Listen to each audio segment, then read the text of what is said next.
Hello everyone, I greet in the name of God Almighty. My name is Apostle Silas and I'm here with Nancy Grace. And today guys, we have a very interesting video to react to, and this one says that why does Allah refer to himself as we? That's that pronoun we. Okay, when we get down to the video, of course we're going to hear his explanation to why God says we during our creation. So if today happens to be the first time of you checking out my channel, don't forget to subscribe to my channel and follow me on my Facebook and Instagram. And if you have any video you want me to react to, don't forget to drop it at the comment section and I'm going to check it out. So guys, before we get on to the video, I'm a theologian and I make this video not to discredit anyone's religion. This is basically for educational purposes, and I believe that at the end of this video we all are going to learn from this. So guys, let's get on to the video and check this out. Salam.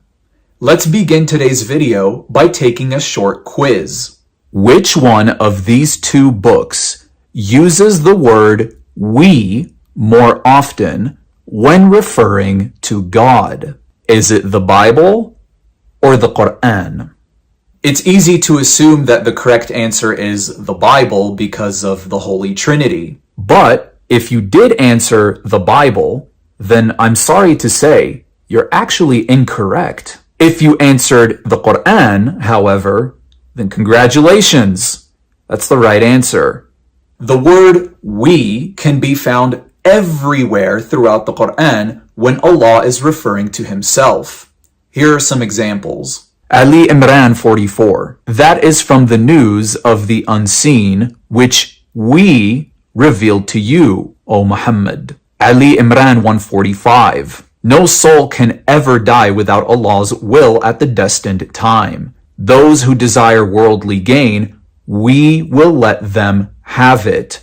And those who desire heavenly reward, we will grant it to them. And we will reward those who are grateful. This verse clearly indicates that Allah is the one speaking, and he proceeds to use the word we when referring to himself. Al-Isra verse 1. Glory be to him who made his servant to go on a night from the sacred mosque to the remote mosque, of which we have blessed the precincts, so that we may show to him some of our signs. Surely he is the hearing, the seeing. Wait, hold on. What?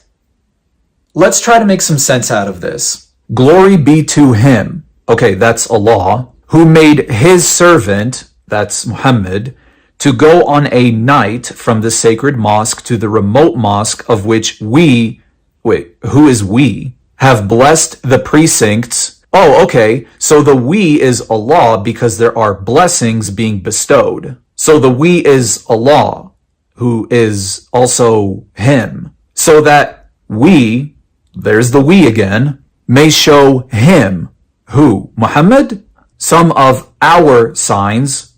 Okay, now Allah refers to himself with our. Surely he is the hearing, the seeing. In just one verse, Allah refers to himself as he, him, we, and our. Now, I already know what our Muslim friends are going to say. The plural pronouns are used in a majestic sense. What do they mean by this? The term is called pluralis majestatis. This is a plural pronoun that is used to refer to one person alone.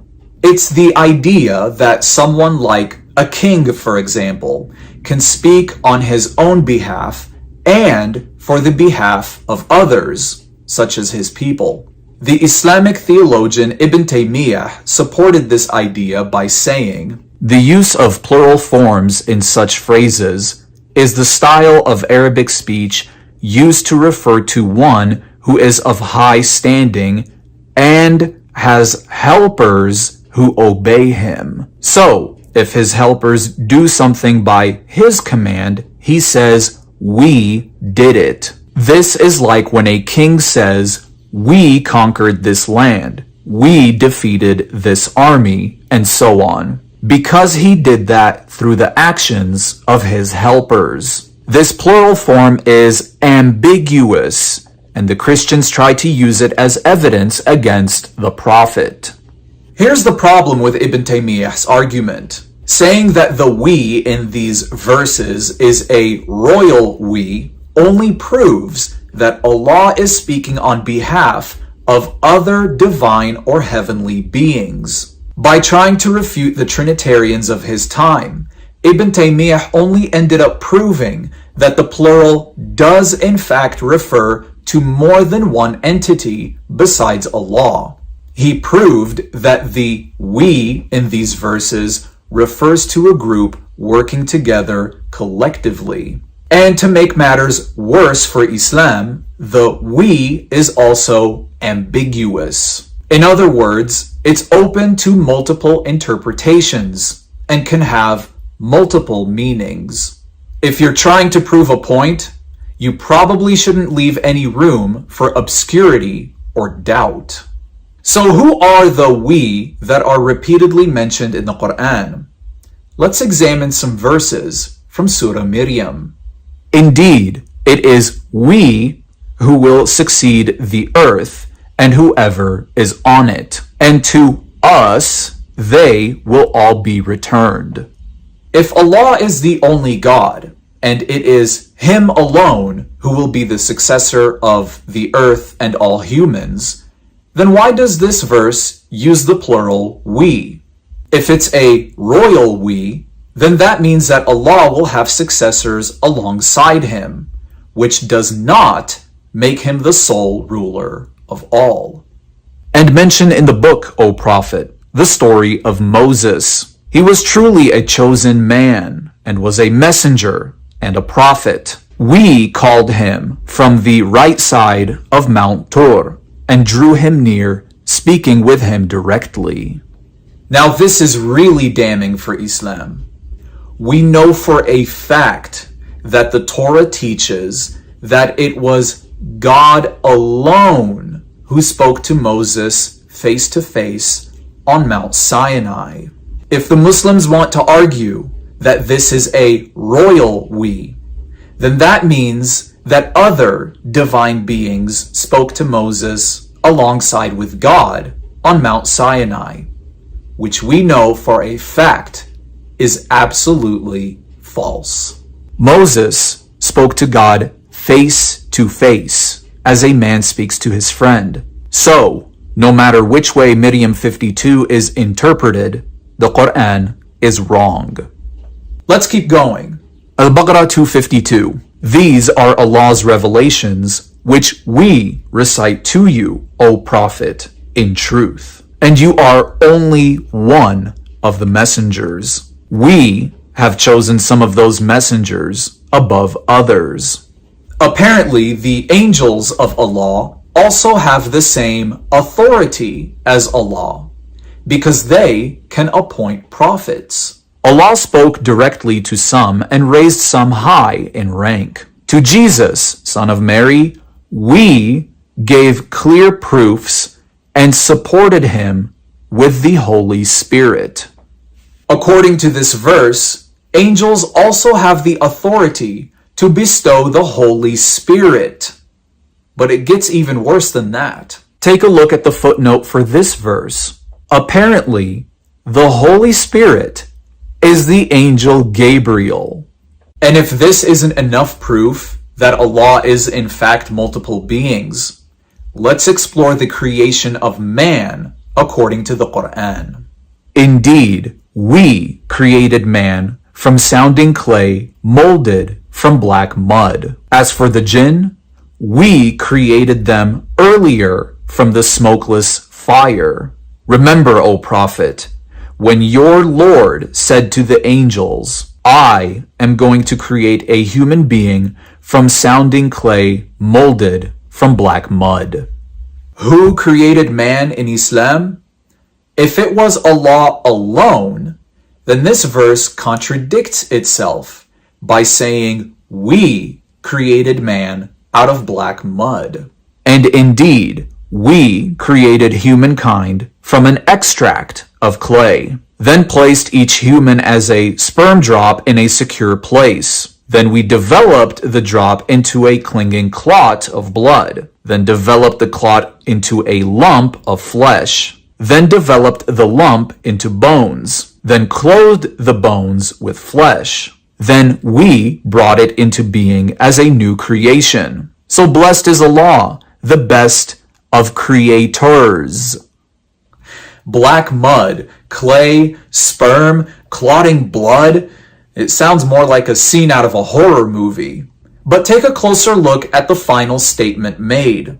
Allah is the best of creators. This is implying that there are others who can also create, and we don't have to dig very deep to find out who it is. Remember the Holy Spirit supposedly being the angel Gabriel? And mention in the book, O Prophet, the story of Mary when she withdrew from her family to a place in the east, screening herself off from them. Then we sent to her our angel Gabriel, appearing before her as a man, perfectly formed. She appealed, I truly seek refuge in the most compassionate from you, so leave me alone if you are God-fearing. He responded, I am only a messenger from your Lord, that I may bestow upon you a pure son. According to Islam, the angel Gabriel, who is also the Holy Spirit, appeared to Mary in the form of a man to bestow or create Jesus. If everyone is Allah, then no one is Allah. The United States Navy Admiral Hyman G. Rickover was known as the father of the nuclear navy due to his role in developing the first nuclear-powered submarine. During his service, he had a subordinate who frequently liked to use the royal we when speaking. Admiral Rickover told his subordinate these words, 3 groups are permitted that usage: pregnant women, royalty, and schizophrenics. Which one are you? In Muhammad's case, he wasn't a pregnant woman, and he certainly was no king. I suppose that only leaves one answer. Until next time, Salam. You know the answer. Alright, that's a very interesting video by this very young man talking about that plural we, of course, and then he was actually making reference to the Bible. But then let's hear from you first, Nancy, concerning some of the things that he have said that are in the Quran.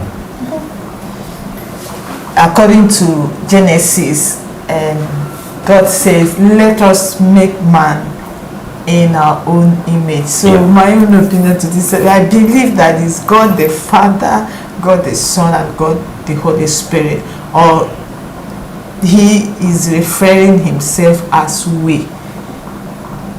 So that pronoun us means God the Father, God the Son, God the Holy Spirit. That's according to you. Opinion that he's referring, maybe God likes to refer himself as we, because he is God the Father, the Son, and of the Holy Spirit.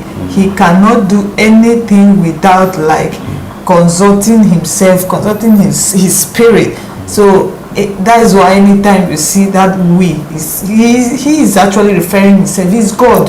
So he said, let us. So as God the Father, the Son, and of the Holy Spirit. Not that he's different person. No, he is just him himself, God.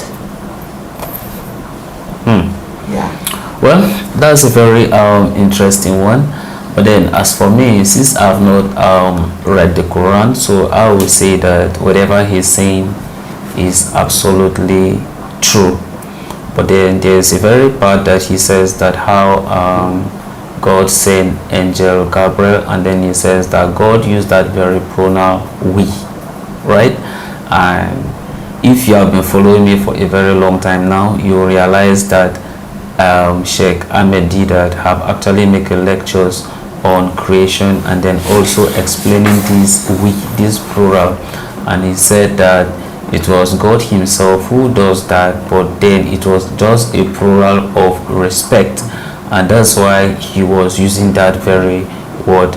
But then when this young man was explaining how the angel revealed his message to Mary, he said that when God sent angel Gabriel, whom according to the Quran is refers to as the Holy Spirit. I don't know how true is that though, but that's what he say. So you can actually make reference to the video. He came in form of human being and spoke to Mary and told her about the message, about the good news, right? Look at it this way. Can we say at some point angel Gabriel was living as angel, as messenger, and as human? Do you see it? And if the answer is yes, then don't you think that God himself can come to this earth in form of spirit during creation, in form of human as Jesus Christ? Let's be logical about this. What do we think? Do you understand? If God can make angel, because we know what angels are made up of, right? We know what they are made up of, fire. But God was able to make Gabriel in form of what human, that he was able to speak to Mary, and then she was able to understand the message, right? And then after he delivered the message, he goes.